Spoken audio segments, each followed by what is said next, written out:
Welcome to Sharing Breath, Breaking Bread. I'm Dad Buddha, and sharing our stories with each other takes our breath, right? So we're really sharing breath. And the breath is nutritional, so it's food.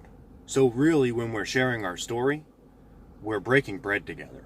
And when you eat together, you grow together. Um, our stories are painted by the language we use. Um, so, first, today I want to talk about language, the words we choose, the images we choose, and the emotional signatures we use to communicate with each other. There's a really good book called The Four Agreements that talks a lot about language and how we learn language and agree with each other what language is. And the Four Agreements can be very useful tools for how to hold language and use it to paint a better picture, a more clear picture that gets our intent and meaning across to the receiver. And the four agreements are: one, don't use your word against yourself. Two is don't take anything personal. Three is don't make assumptions. And four is always do your best. So we oftentimes in our pain use our language to express our fears and pains instead of expressing our dreams and pleasures. And we can use our pain and our fears in a way of expressing, we can tie that to what we're asking for. So when we're asking for something or putting effort in for something, but using our fears to paint a picture, it's not as beneficial as if we were expressing our pleasures and our dreams to come true.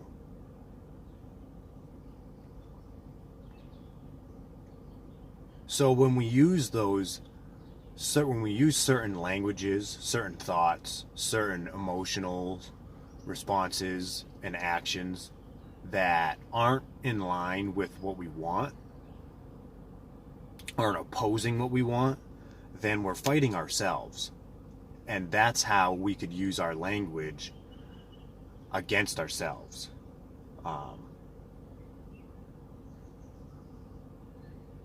And the word is very powerful.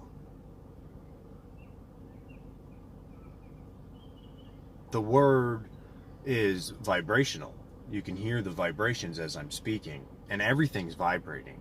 So the word has an essence of spirit in it because it's taking my breath to do it.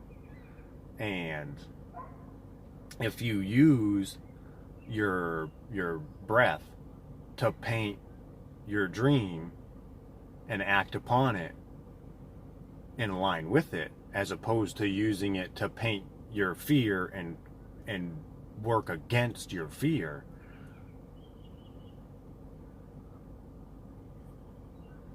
the using your pleasures is using your word for yourself. And the other three really work on each other. So number two makes number one easier. How do we not use our word against ourselves? Don't make assumptions. No, don't take anything personally. So whenever something is going at face value, not in accordance to how you expected it to happen, then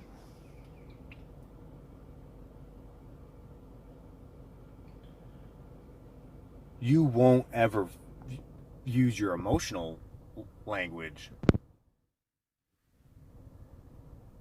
against the process, because you'll be relaxed and you'll stay with the flow and you can be more aware. So when you start to be sad or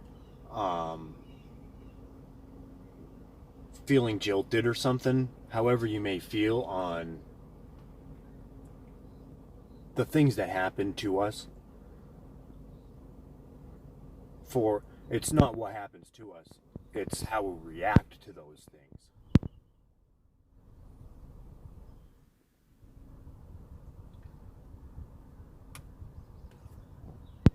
And oftentimes, 3 can make 2 easier. So don't make assumptions. When we're not assuming things, we don't always take it personal. We can take it personal when we assume we know how somebody else is feeling, so they were coming at us with their pain directly, or they were setting us up. All the ways that we can fall into our fears and assume things will lead us to taking things personally, and could lead to using our language against ourselves.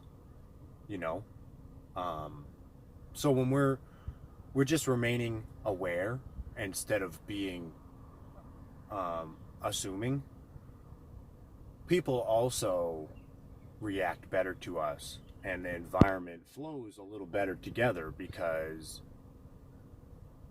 no cogs are really grinding against each other, causing harder friction.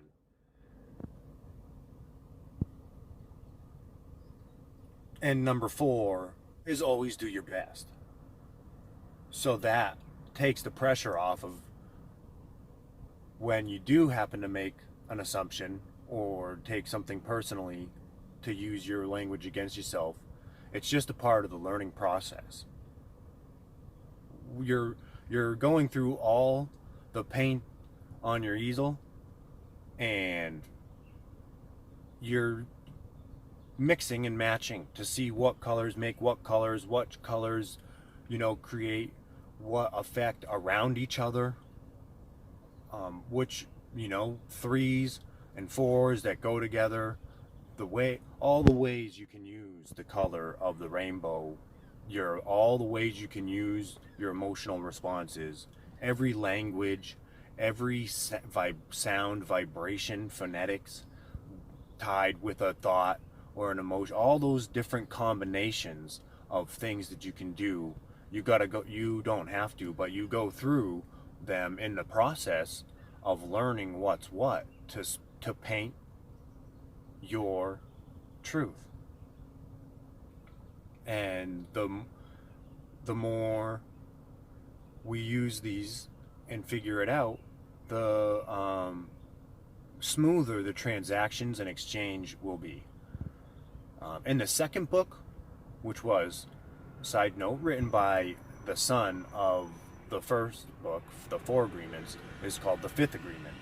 And the 5th agreement is be skeptical, but learn to listen. So that really helps doing your best, because the first 4 are really just the first one, which is never use your word against yourself. But so the 5th agreement is how we respond to other people's truth and language. How we can look at somebody's painting without making all the assumptions. How we can, instead of turning away from it and moving into denial, we can accept their painting as their painting and look at it and take in the truth and synchronize it with, for me, I would like to synchronize with the whole. And everybody's art is beautiful. So the more you start to relax and just look at people's truth as their truth, and that's their truth, it becomes easier to accept it and to accept and release your own. So that is a good segue into sharing breath. And I hope everybody got something from this. Don't hold back from reaching out and joining the table, bringing your own dish, your own story, and sharing your breath with all of us. Love you guys.